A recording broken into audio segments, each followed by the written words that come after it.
Imagine, imagine for a second that you are the CEO of a Fortune 500 company, Oh, okay. and you have a regional vice president who is just an absolute rock star. I mean, they are crushing their quarterly revenue targets. They're, beloved by their top clients, and their division's profit margins are the highest they have been in a decade. Sounds like somebody you want to keep around. Right. Ah. But tomorrow morning, you are going to call them into your office and fire them. Wow. Oh, And you aren't firing them because of, like, an accounting scandal or a lost contract or, I don't know, some catastrophic PR failure. You were firing them because they tried to schedule a daily 9 a.m. stand-up meeting. yeah. It sounds completely insane when you say it out loud like that. It sounds like a wrongful termination lawsuit just waiting to happen. Exactly. But according to a highly restricted, incredibly revealing executive search document that we're looking at today, this is not a hypothetical joke. I mean, it is the new reality. Right. It really is. The rules of corporate survival, the actual bedrock metrics of what makes someone capable of running a multinational company, they've shifted so radically in the last, 24 months that old habits are now fatal flaws. Right. So, welcome to the deep dive. Whether you are a seasoned executive sitting in a corner office right now trying to figure out why your usual strategies are suddenly, causing friction, or an aspiring leader mapping out your career, or honestly, just someone who is fiercely curious about the invisible machinery that dictates how global business actually works behind closed doors, you are exactly where you need to be. It is a profound structural shock to the system. I mean, what we're Yeah. looking at is a total paradigm replacement. A paradigm replacement. Yeah, because the exact behavioral traits, like the specific management reflexes that propelled a mid-level manager to the C-suite in, say, 2019. Right, the pre-pandemic playbook. Exactly. Mhm. Those are, in many cases, the precise characteristics that will actively sabotage a multinational operation today. Yeah, which is wild. And that is exactly what we're going to unpack today. The source document guiding our investigation is fascinating, not just because of what it says, but because of what it is. Yeah, the origin is key here. It's an internal, highly strategic text titled The Mexico Executive Horizon: Leadership Trends in Global Commerce 2023 to 2025. And what makes this document unique is, well, it wasn't published in some glossy business magazine. Definitely not. It was written from the perspective of a senior business analyst applicant for Egon Zehnder, Mexico. Right, which, for context, Egon Zehnder is one of the premier executive search and leadership advisory firms on the planet. The absolute top tier. Yeah, they're the people that boards of directors call when they need to, quietly replace a CEO. Exactly. So this document is aimed squarely at mid and senior level international commerce executives. It's essentially a survival manual for the corporate elite. And it's written by someone whose entire job is to separate the executives who are adapting from the executives who are, well, decaying. Decaying. That's a great word for it. So our mission for this deep dive is to decode this new DNA of global leadership. We're going to dismantle the old frameworks, understand exactly why the traditional, command and control style of management is just dead and buried, and uncover the hyper-specific traits that separate the winning C-suites from the laggards in a post-2023 world. Right. To really set the tone for the scale of this change, think about how managing a modern global company used to work. For decades, it was essentially like conducting a world-class orchestra in a single acoustically perfect room. I love this analogy. Right. You are the conductor standing on the podium. You can physically see all of your musicians. You raise your baton. You make direct eye contact with the first chair violin, and everyone plays together. Synchronously. Exactly, synchronously. If the brass section is slightly out of tempo, you hear it instantly. You point your baton and you correct it in real time. It's immediate, it's synchronous, and it relies entirely on your physical presence and your authority in that room. What's fascinating here is that the source doesn't just list, a few superficial workplace trends to address how that room has changed. Right. It completely redefines the core competencies of executive survival based on the fact that the room no longer exists. Yes, the room is gone. Today, according to the realities mapped out in this text, managing a multinational is like trying to conduct that exact same Beethoven symphony, but your strings section is sitting in a high-rise in Chicago. Your brass section is operating out of Shanghai, the percussion is down in Sao Paulo, and the woodwinds are in Mexico City. A literal nightmare for a traditional conductor. Total nightmare. And you. Yeah. You are supposed to somehow make all of them play in perfect rhythmic harmony without ever actually being in the same room together and without them even being awake at the same time. The document is very explicit about this. Yeah. The old metrics of executive success, like simply hitting your local revenue numbers or having a deep understanding of regional logistics, they're fundamentally insufficient now. Insufficient. Yeah.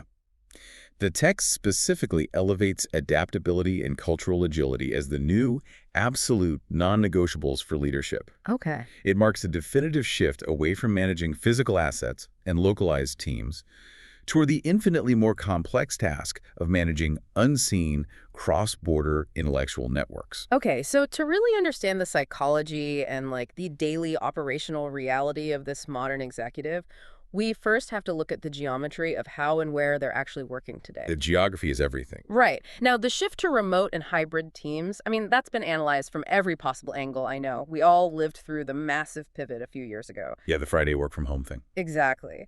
But this document is not talking about letting the accounting department work from their living rooms on Fridays. It is analyzing something much more extreme at the absolute highest levels of corporate governance. Yes, at the C-suite level. It specifically highlights the exact geography I just mentioned, Yeah. leading massive high-stakes teams distributed simultaneously across Chicago, Shanghai, Sao Paulo, and Mexico City. And the critical modifier the text adds here is that these executives are doing this without the benefit of consistent in-person collaboration. They aren't flying everyone into Chicago once a month. No, the geographical scatter is permanent. Which brings us back to the death of the stand-up meeting. The document explicitly notes that because of this extreme geographic and temporal spread, the daily That stand-up... classic 9 a.m. sync. Yeah, the sync where the boss gets everyone in a room, or even just on a single Zoom call, to align on the day's priorities, that has been entirely replaced. It had to be. It's been replaced by what the text calls, quote, weekly asynchronous decision-making protocols, end quote.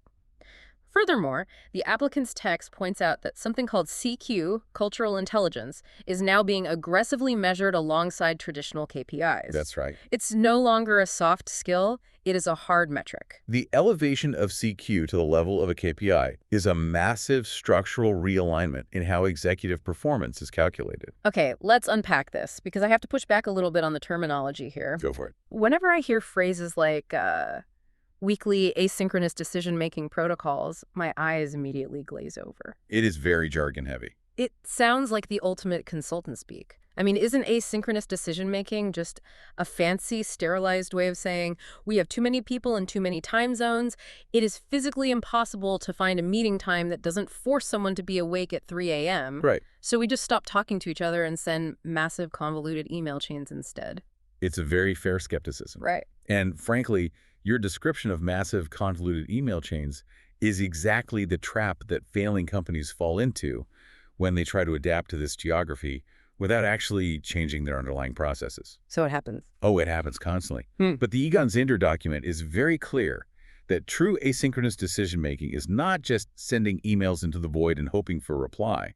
It is a highly engineered operational system fundamentally built around the concept of influence without authority. Influence without authority. Okay, that sounds a bit like an oxymoron for an executive. It does, yeah. Walk me through the actual mechanics of that. How does an executive exert influence if they don't have the authority of being the boss physically in the room? Well, let's break down the mechanics of traditional authority first. Yeah. In a conventional corporate headquarters, a vice president possesses implicit physical authority simply by walking through the door. Right. They have the corner office. Exactly. When they walk into a conference room, they sit at the head of the table. Their physical presence commands the space. They control the volume of the conversation. They read the micro-expressions of the people around the table. And they can force a consensus or make a unilateral decision just by being there. Just by leveraging their positional power in real time. Exactly. But in a distributed model across 4 continents, that physical presence evaporates completely. You do not have a head of the table. You're just a square on a screen. You are literally just another 2-inch square icon on a screen, or a name attached to a digital document.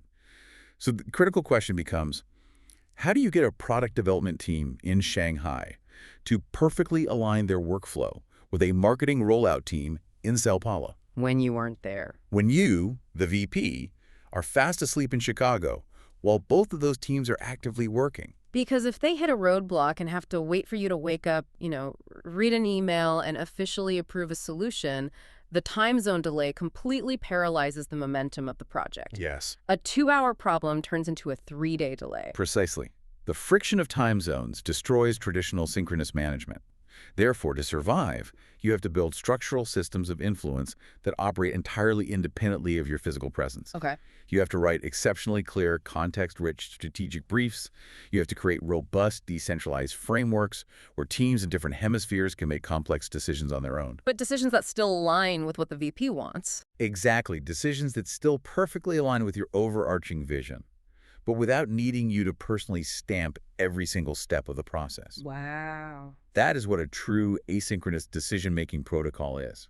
It might look like a 6-page narrative document that is uploaded to a secure portal, which the Shanghai team annotates with their supply chain realities during their Tuesday, and then the Sao Paulo team reviews and adjusts with their local market data during their Tuesday afternoon. All before the Chicago executive even logs back in on Wednesday morning. Yes, the executive's influence was embedded in the initial framework of the document, not in a live debate.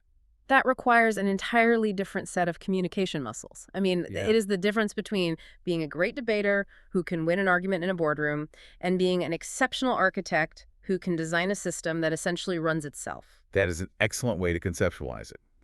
And the stakes for failing to make this transition are existentially high for both the executive and the company. The document gets into this, right? The fallout. It explicitly highlights the fallout. Executives who try to brute force traditional synchronous management across these time zones, they get trapped in a brutal, always-on mentality. Because they're trying to be the conductor in 4 rooms at once. Exactly.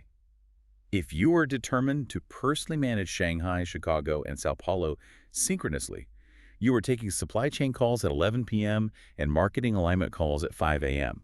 You never actually log off. That sounds miserable. It is.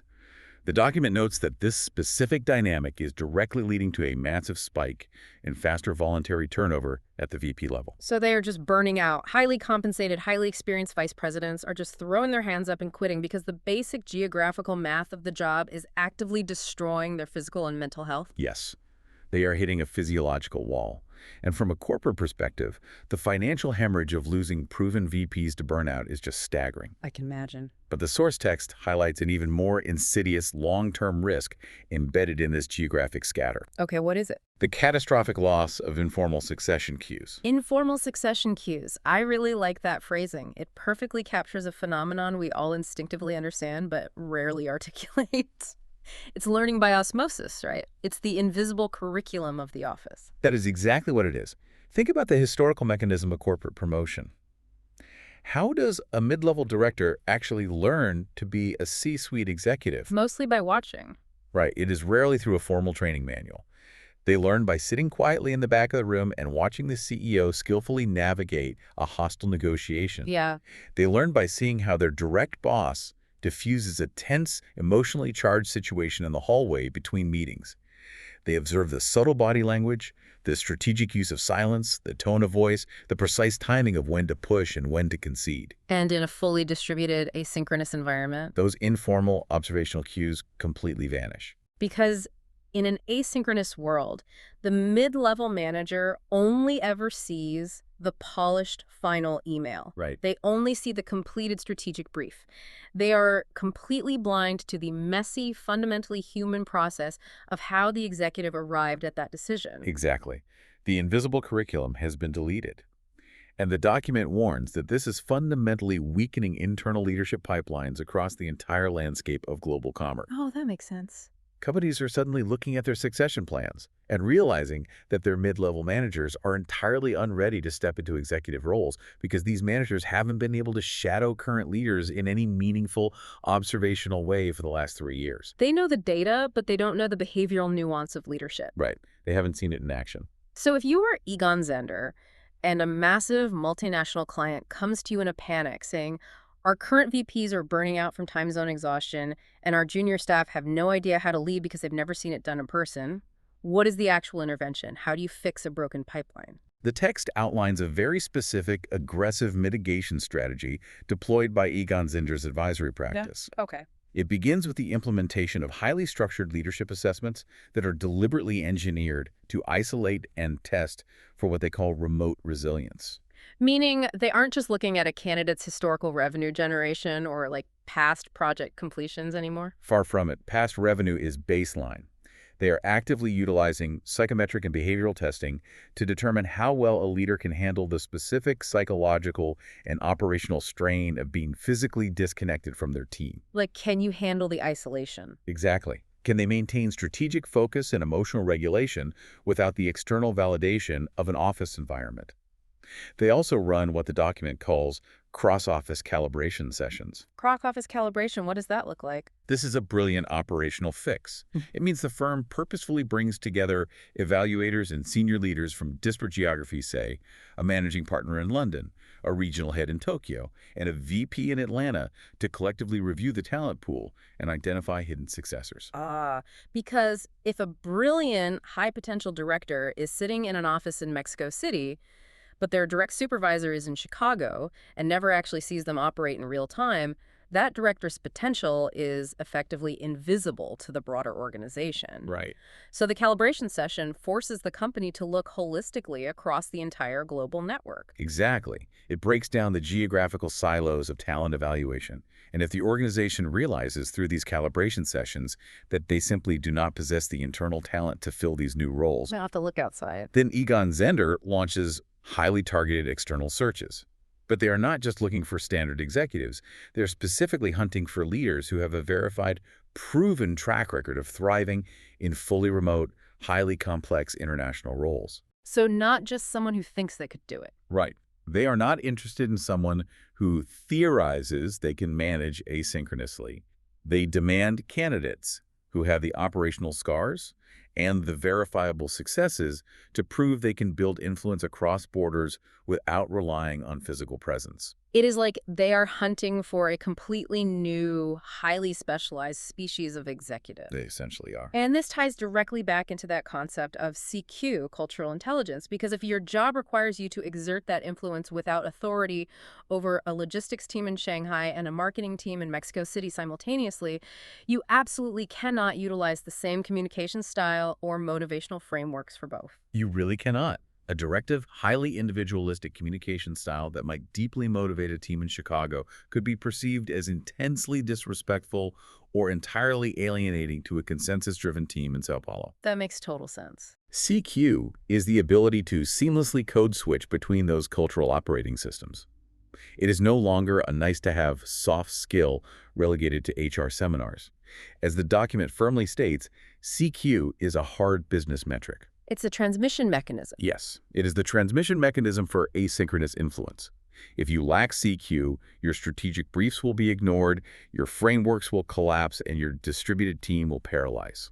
If we connect this to the bigger picture, though, you really cannot understand the intense pressure these distributed teams are operating under without understanding where the actual physical center of gravity has shifted in international commerce. Absolutely. Because while the management might be in the cloud, the supply chains are very much on the ground, and the global map has fundamentally changed. Right now, according to the deep analysis in this document, that new center of gravity is Mexico. The shift is profound, and it is reshaping the entire geopolitical strategy of North American business. It really is. The source text dives heavily into the mechanics of the nearshoring boom and the extremely aggressive tightening of enforcement surrounding the USMCA, the United States-Mexico-Canada Agreement, which replaced the old NAFTA framework. And this is where the Egon Zehnder applicant makes a critical, fundamental distinction in the text that I really want to emphasize for you listening. It's important. If your mental model of Mexico's role in global business is still stuck in the paradigms of 20 years ago,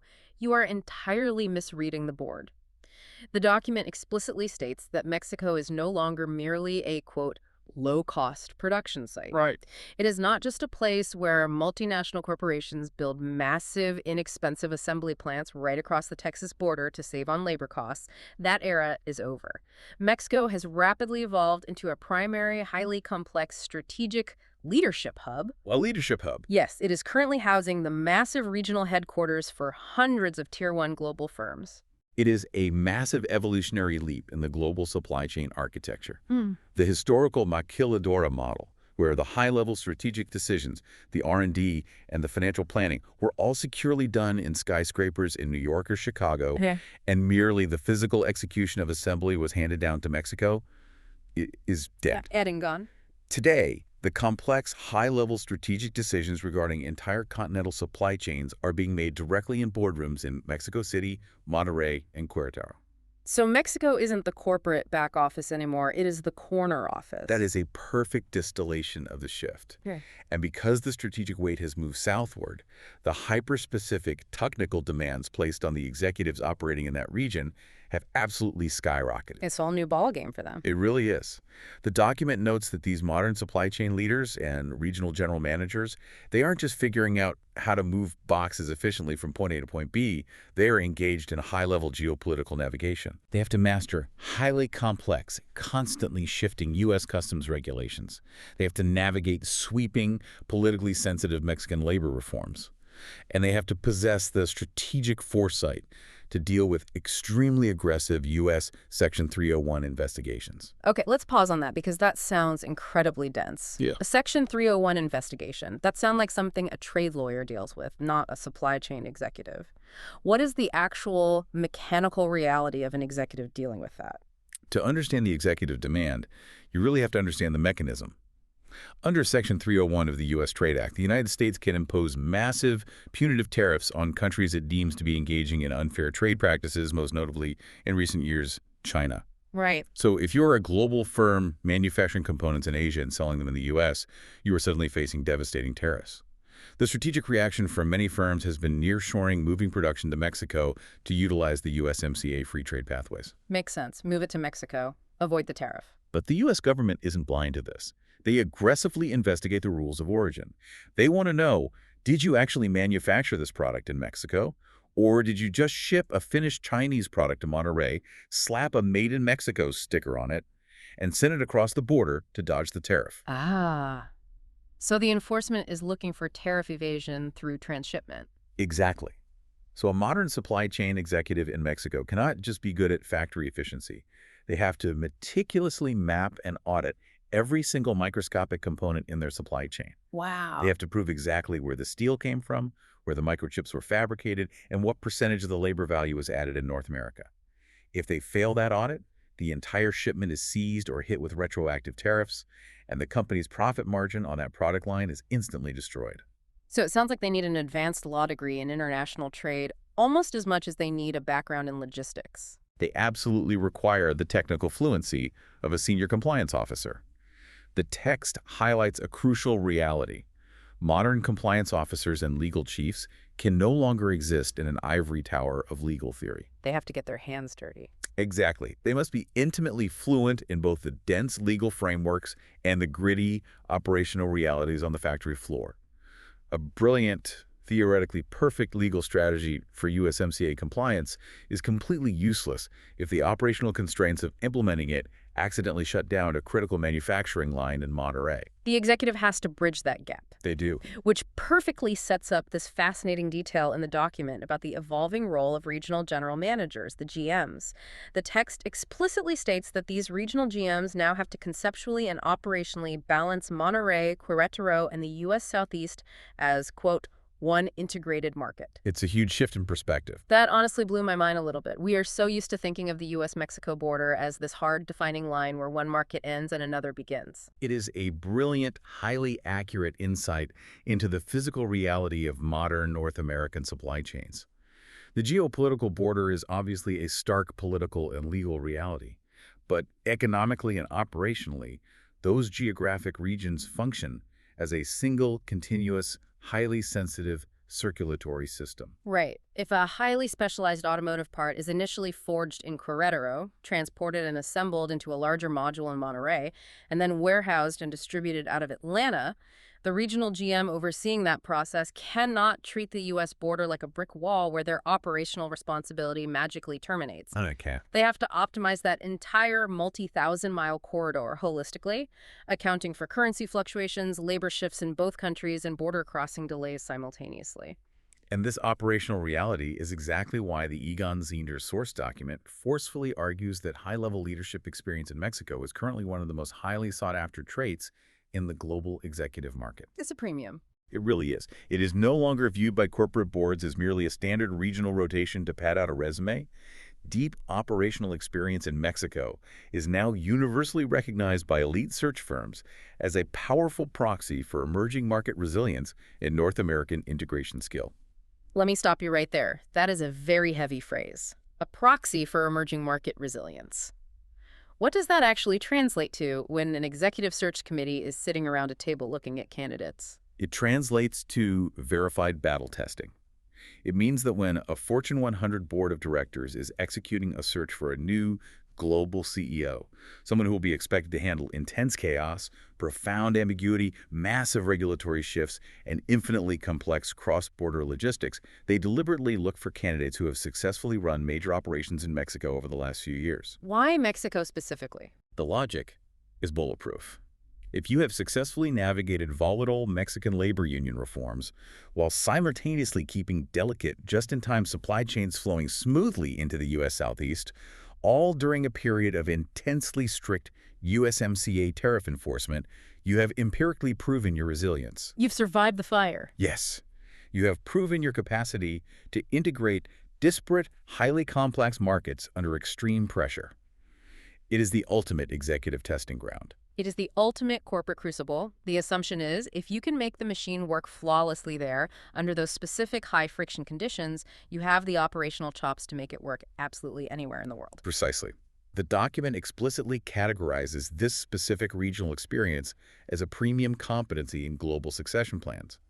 And this is where Egon Zehnder's specific proprietary value add to their clients comes into sharp focus. Oh, that's so good. The text reveals that the firm hasn't just noticed this trend, they have actively operationalized it. They've built massive proprietary talent maps actively tracking what they term nearshoring ready executives. So they aren't just waiting for a client to ask for a generic general manager. They are proactively hunting for hyper-specific unicorns in the talent market. Yes, they are utilizing these living maps to locate plant directors who possess verified dual-country P&L experience. P&L being profit and loss responsibility, meaning these directors have been held completely financially accountable for the operational success and margins on both sides of the border simultaneously. Exactly. That is an incredibly rare and incredibly valuable skill profile. You are managing two different currencies, two different inflation rates, and two different labor costs concurrently. Wow. The maps are also tracking high-level legal chiefs who haven't simply read the text of the USMCA, but who have actually been in the room with trade representatives and physically renegotiated the granular details of USMCA annexes on behalf of a corporation. So they want the people who wrote the rules, basically. They want the scarred practitioners, not the academic theorists.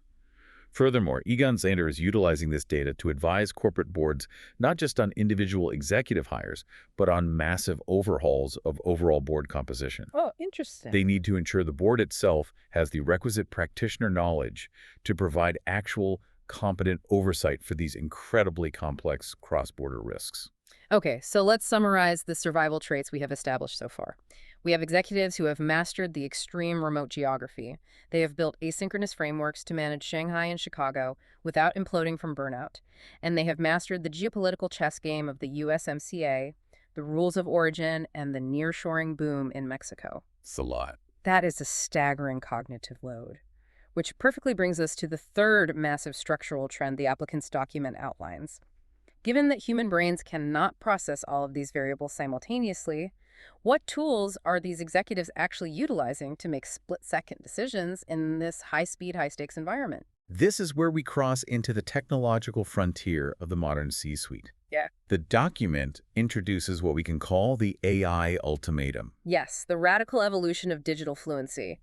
The text points out something about this phrase that is so painfully accurate. It notes that if you went back just 24 months ago, having digital fluency on an executive resume essentially meant you knew how to successfully log into Salesforce without calling IT, or you could navigate a pre-built data dashboard in Tableau. It meant you possessed the capability to read and interpret a historical chart that a junior analyst had already created for you. Exactly. The relationship with the technology was entirely descriptive. The software simply told you what had already happened yesterday. Right. But today, The document outlines a seismic shift.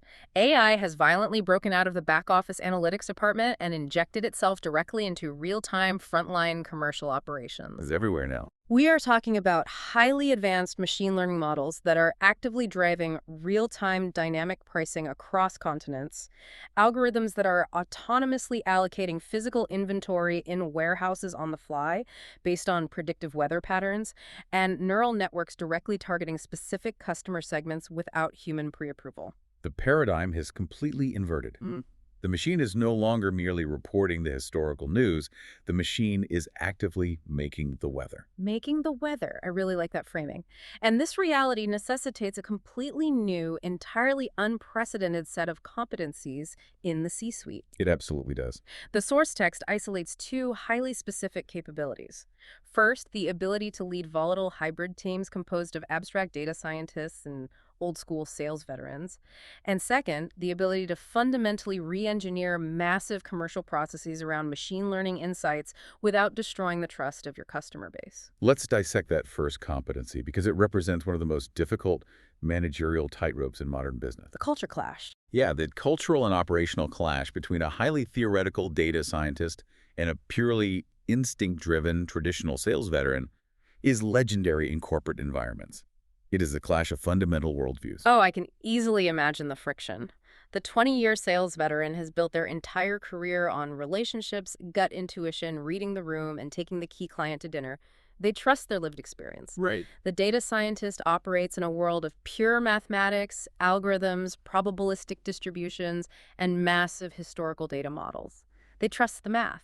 And historically, these two factions have operated in entirely different silos, speaking entirely different languages, with a deep mutual suspicion of one another. Naturally. The new absolute mandate for the modern executive is to act as the authoritative bilingual translator between those two opposing forces.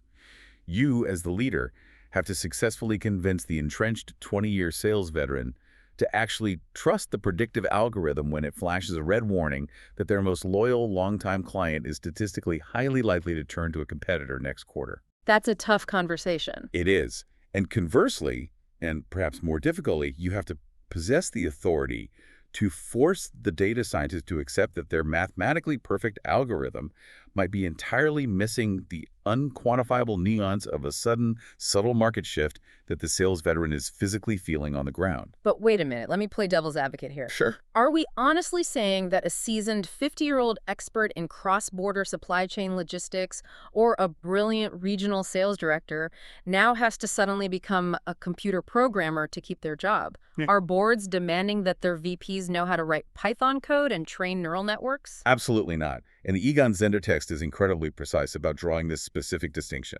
The executive mandate is not about writing code. Okay, good. It is entirely about developing deep technological literacy and applying advanced executive judgment. The ultimate defining skill the document identifies in this space is the ability of a human leader to critically question AI outputs. Question the outputs. So, treating the AI not as an oracle, but as an employee. Precisely. Specifically, the text highlights the vital necessity of recognizing commercial bias or data anomalies in AI-generated demand forecasts. Let's look at a practical scenario. Give me an example. Suppose a company's newly integrated AI model suddenly predicts a massive 400% spike in demand for a specific component in the Pacific Northwest region and recommends instantly rerouting millions of dollars of inventory to warehouses in Seattle. Okay, high stakes. An old-school, technologically illiterate leader might just blindly authorize the transfer because they assume the supercomputer is infallible. Or they might completely ignore the recommendation because they don't understand the math and prefer their own gut feeling. Both of which are incredibly dangerous, multi-million-dollar gambles. Extremely dangerous. The digitally fluent modern executive, however, looks at that massive 400% spike and immediately begins interrogating the machine's logic. Pushing back on the AI. Yes. They ask their data team exactly what historical data was this specific model trained on. Is this algorithm actively accounting for the reality of the ongoing port strike in Los Angeles, which is artificially starving the market? Is this projection fundamentally skewed because of a weird one-off anomaly in our sales data from this exact week last year? So they're checking its work. They must interrogate the mathematical logic of the AI with the exact same rigor and skepticism they would apply to a human analyst presenting a flawed PowerPoint deck. So the goal isn't replacing human judgment with algorithms. The goal is preserving and elevating human judgment so it can effectively govern the algorithm. Exactly. The human provides the contextual reality that the math cannot comprehend. And this specific requirement is currently exposing massive structural skill gaps at the very top of legacy organizations. People who just aren't ready for it. Right. The document states quite frankly that many currently seated, highly seasoned international commerce executives were promoted to their positions long before this level of AI literacy was ever conceptualized as a requirement. They earned their executive stripes in a historical era that ran entirely on human intuition, physical spreadsheets, and deep personal relationships. So this creates a massive evaluation problem. How does a company or a search firm like Egon Zehnder actually know if a prospective CEO candidate possesses this highly specific, highly modern kind of AI judgment? It's tricky. You certainly can't just ask them in a standard interview, hey, are you good at questioning complex algorithms? Every single candidate is just going to confidently nod and say yes. Which is exactly why the legacy interview format is dying, and why Egon Zehnder has radically adapted their assessment methodologies. The source text reveals that their leadership advisory practice now actively embeds highly complex digital simulation exercises directly into the core of their CEO succession assessments. That sounds incredibly intense, like sticking a prospective CEO into a high-pressure flight simulator. That is precisely the architectural concept. They physically place the executive candidate into a controlled, simulated, high-stakes commercial scenario, perhaps a massive supply chain collapse or a sudden pricing war. And what happens in the room? During this simulation, the candidate is aggressively bombarded with conflicting streams of real-time data. Some of the intelligence is being fed to them by human advisors in the simulation, and conflicting intelligence is being generated by simulated AI models. Wow. The explicit goal of the assessors watching behind the glass is to see, in real time under pressure, which candidates naturally pivot from relying entirely on their historical intuition to a posture of data-informed leadership. Who cracks and who adapts? They meticulously track how the candidate balances the cold, mathematical recommendation of the machine against the nuanced, qualitative insights of the human team. It's currently the only reliable methodology to test for that specific, modern integration of judgment. So when we look at the totality of these new requirements, we're talking about an incredibly demanding, honestly almost impossible set of criteria. It's a very tall order. To be a viable executive today, you need to possess high-level remote CQ to manage invisible teams. You need to be an operational master of the USMCA with verified dual-country P&L experience to handle the nearshoring boom. And you need to be an AI-literate visionary capable of interrogating deep learning algorithms. Yes. How on earth do companies actually find these people? Because statistically, these executives have to be absolute unicorns, right? The talent pool is vanishingly small. Yeah. And because the targets are so rare, the entire architecture of the executive search process has had to fundamentally evolve. The fourth section of the applicant's document outlines a concept we might summarize as the 40% advantage, a complete rewriting of the fundamental rules of corporate hiring. And the applicant lays out the reality of this shift beautifully by using these stark 2 years ago versus today comparisons. It is highly effective writing, and it really puts the sheer violent speed of this evolution into perspective for the reader. Let's hear some of them. Let me read a few of these directly from the text. Okay, so look at the first one. Just 2 years ago, a standard job description for a senior role might simply state, quote, requires 10 plus years in cross-border logistics, end quote. A very standard bullet point. But today, for that exact same operational role, the requirement reads, quote, proven remote leadership of multicultural teams. Notice the pivot. The evaluative focus completely shifted from a purely technical time and seat metric, how long have you done the job, to a purely behavioral adaptability metric. How effectively can you influence different cultures through a screen? Right. Here is the next one. 2 years ago, quote, USMCA knowledge preferred. Today, that has been replaced with, quote, USMCA compliance plus nearshoring transformation experience required. Again, a massive escalation. It moved from treating regulatory knowledge as a nice-to-have passive trait to demanding active, proven experience in physically ripping up an old supply chain and rebuilding it under the new rules. And the final comparison regarding technology. 2 years ago, quote, comfortable with analytics. Today, quote, can lead an AI-augmented commercial strategy. Moving from passive comfort with historical data to active, visionary leadership of predictive technology, The baseline has been raised across every single dimension. So what does this all mean for the actual mechanics of hiring? When I look at these radically changing requirements and how scarce these unicorns must be, it makes me think about how companies historically approached hiring versus the reality of what they must do now. It's night and day.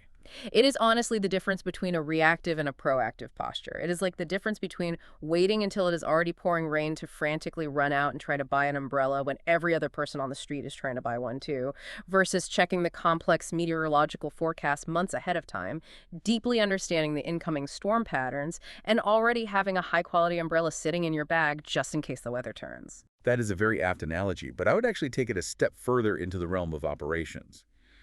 What the document is describing is the transition from just-in-time hiring to predictive maintenance hiring.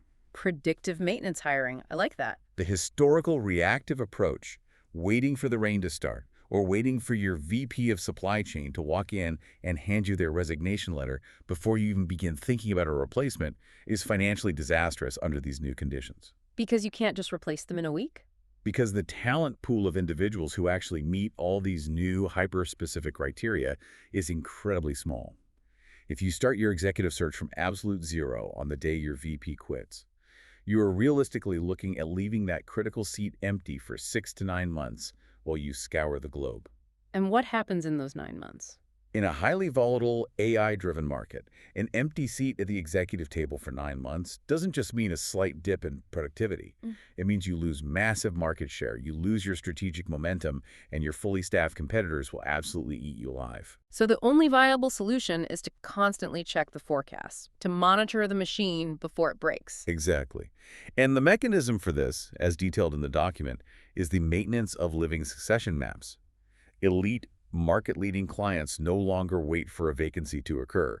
They are actively retaining firms like Egon Zehnder to proactively and continuously track the absolute top tier of the global talent market, 365 days a year. And the use of the word living is crucial here. It means the map is constantly being updated with new data. It is not a static PDF list of names sitting forgotten in an HR director's desk drawer. Precisely. It is dynamic intelligence.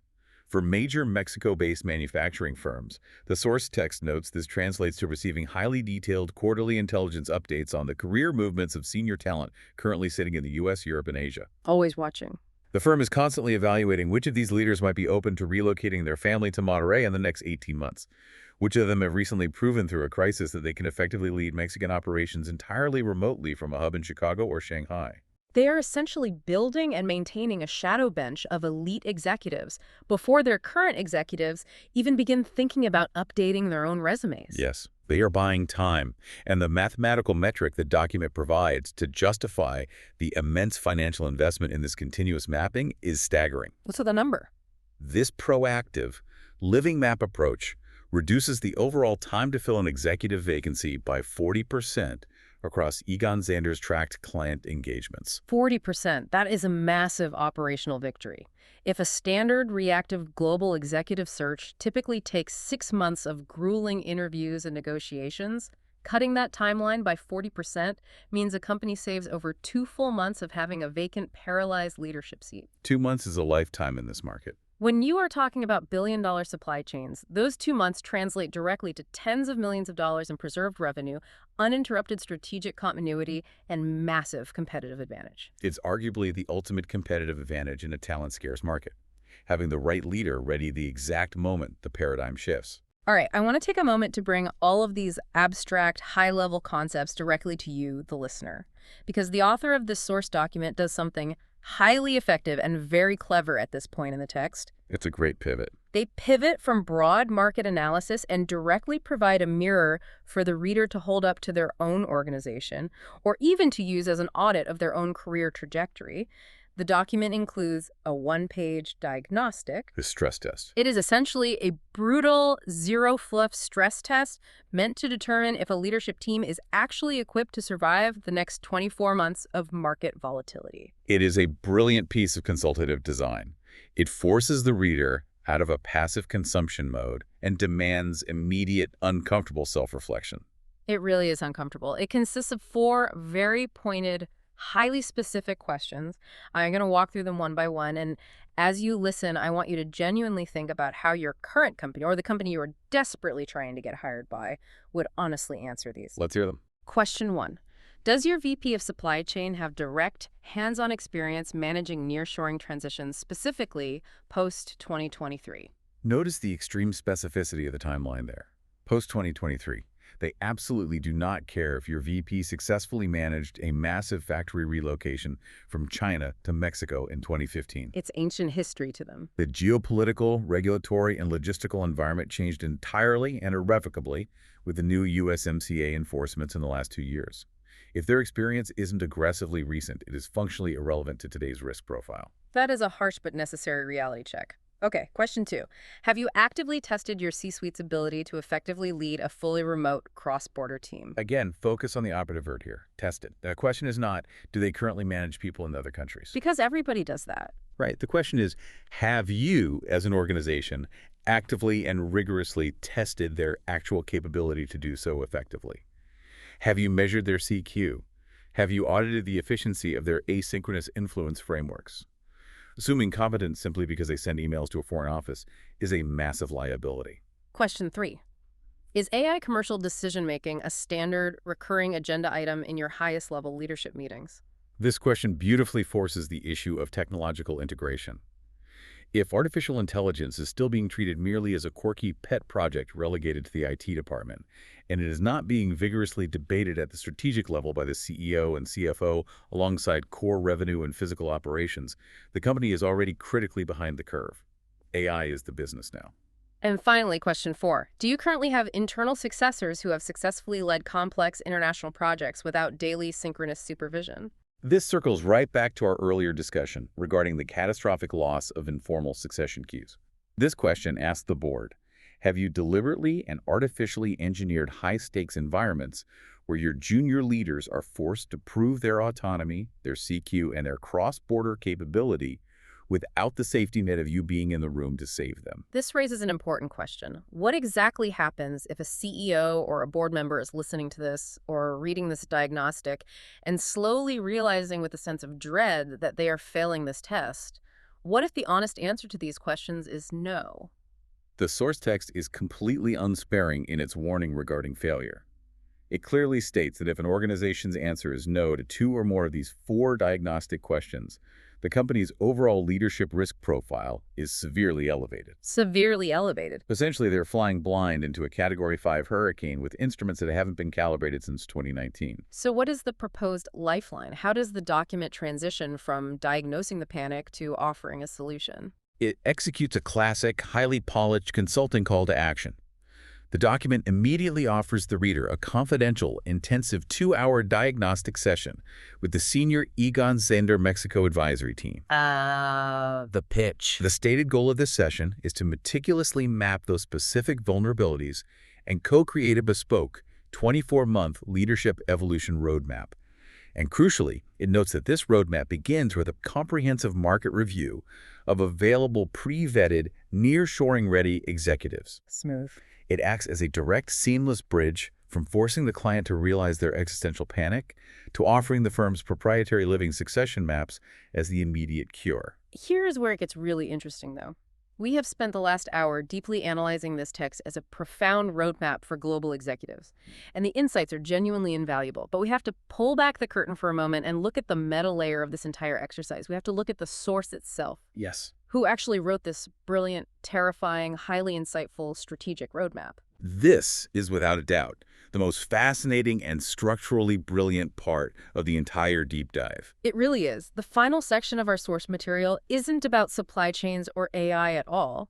It is uniquely titled The Applicant's Reflection. Because remember, the origin story we established at the very beginning of the show, this entire densely packed text we just spent an hour dissecting was never a published white paper. It wasn't meant for a magazine. It was never released to the public. It is a highly engineered demonstration piece. It was written and submitted by an applicant fighting for a senior business analyst role at the Egon Zehnder Mexico City office. The applicant is audaciously using the analytical document itself as the ultimate proof of their own competence to do the job. Yes. They drop the analytical voice and explicitly break down for the hiring manager exactly how the act of creating this specific document proves, beyond a shadow of a doubt, that they can flawlessly execute the 4 core responsibilities of the job they are applying for. It is brilliant. Let's look at how they did it. First, they point to the core competency of project management. They note to the hiring committee that the document is deliberately formatted with a clear, forward-looking timeline, the 2023-2025 horizon, and that it delivers clear, concise executive takeaways rather than academic rambling. All right. They state that this structure mirrors exactly how they would independently drive a real client assignment, from the initial messy kickoff to the polished final client presentation. They're implicitly showing the partners that they inherently understand the required structure, the urgency, and the specific pacing of high-level consulting work. They won't need to be taught how to format a deliverable. Exactly. Then they move to the second competency, market research. They point out to the reviewers that every single macro trend they analyzed in the text, the complexities of talent mobility, the mechanics of nearshoring, the AI ultimatum, required them to seamlessly synthesize messy, chaotic external market signals like the shifting USMCA regulatory environment with the proprietary, highly guarded internal knowledge of the firm, like Egon Zehnder's specific talent mapping capabilities. Which is an incredibly difficult needle to thread. It demonstrates a highly sophisticated, mature level of analytical synthesis. It's not just a book report. No, they are proving to the partners that they aren't just going to Google News articles and summarize them like a college student. They know how to merge external geopolitical reality with the internal commercial capabilities of the firm to create actionable intelligence. Precisely. Third, they highlight the critical competency of thought partnership. They directly point the hiring manager back to that brutal 4-question call to action diagnostic we just went through. This stress test again? They argue that by actively creating that diagnostic framework, they deliberately moved beyond simply delivering passive data and stepped fully into the demanding role of a strategic advisor. They are proving to the senior partners that they can be a true intellectual partner in the room with a client, challenging the client's assumptions rather than just being a backroom researcher who only speaks when spoken to. That is vital. They are taking complete ownership of the so what aspect of the data, which frankly is the single hardest cognitive skill to teach a junior analyst. You either have that strategic reflex or you don't. And finally, they address client documentation. They point to the overall polished, decision-ready, zero-defect structure of the entire document. The strategic use of bullet points, the highly effective comparative tables like the 2 years ago versus today section, the clear, actionable recommendations. It looks ready for a boardroom. Exactly. They state confidently that this mirrors the exact level of high-quality, immediately usable materials the firm absolutely expects when preparing for a major board pitch or a critical progress report. The beautiful, almost poetic irony operating beneath the surface here is striking. Throughout this entire document, the applicant is meticulously analyzing how top-tier global executives must radically adapt to new, highly complex demands in order to survive. Simultaneously, through the very construction of the document, the applicant is demonstrating their own flawless adaptation to the high-level, intensely consultative demands of modern executive search. The document concludes by stating that all of these executed elements, combined into one deliverable, prove that the applicant can operate with minimal supervision while adding immediate, undeniable commercial value to the Mexico City team from day one. They are essentially looking the partners in the eye and saying, I deeply understand the remote, asynchronous, high-stakes, hyper-competitive world you're recruiting for, because I'm successfully operating inside it right now by handing you this perfect, asynchronous document. It is an absolute masterclass in show don't tell for literally anyone looking to land a high-level corporate job in this market. It truly is. It entirely elevates the standard, boring resume or generic cover letter into a weaponized strategic asset. It proves capability through execution rather than claim. Absolutely. So, to bring this massive, sprawling deep dive all together for you, the listener, we have gone on a profound journey today through the completely altered, often chaotic landscape of modern global commerce. It's a different world. It is.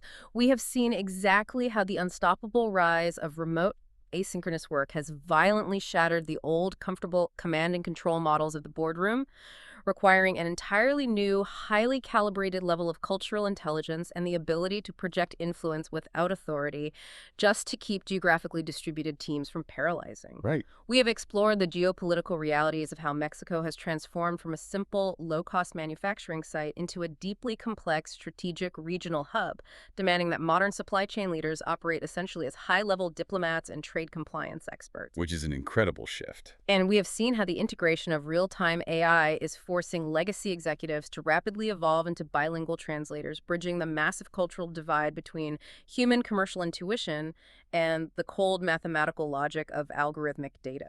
If there is one overarching thesis to take away from this document, it is that adaptability is no longer a corporate buzzword printed on a breakroom poster. It is the fundamental, uncompromising currency of leadership survival. Absolutely. Whether you are the seated CEO desperately trying to steer a massive multinational corporation through these storms, or you are the ambitious new hire trying to prove your undeniable value on day one, deeply understanding these invisible currents is the absolute key to remaining relevant. You have to know the board. The game has irrevocably changed, the board has been flipped, and adhering to the old playbooks is guaranteed to get you benched. As we finally wrap up this analysis, I want to leave you with one final extrapolative thought to mull over. A thought experiment that builds on everything we have discussed regarding these highly proactive, predictive hiring models. Okay, let's hear it. We have seen today how the use of continuous living succession maps and intensely high-pressure digital simulations are rapidly becoming the required standard for evaluating the elite C-suite.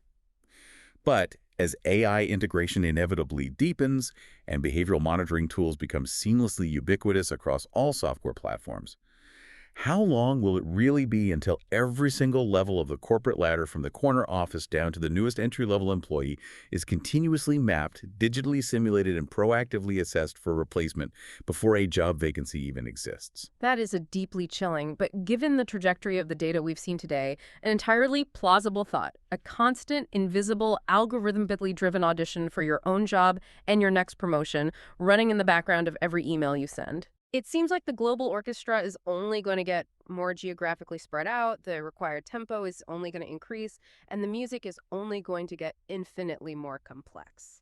Thank you for joining us on this deep dive into the Mexico executive horizon. Keep digging into the systems around you, keep questioning the old frameworks, and we will see you next time.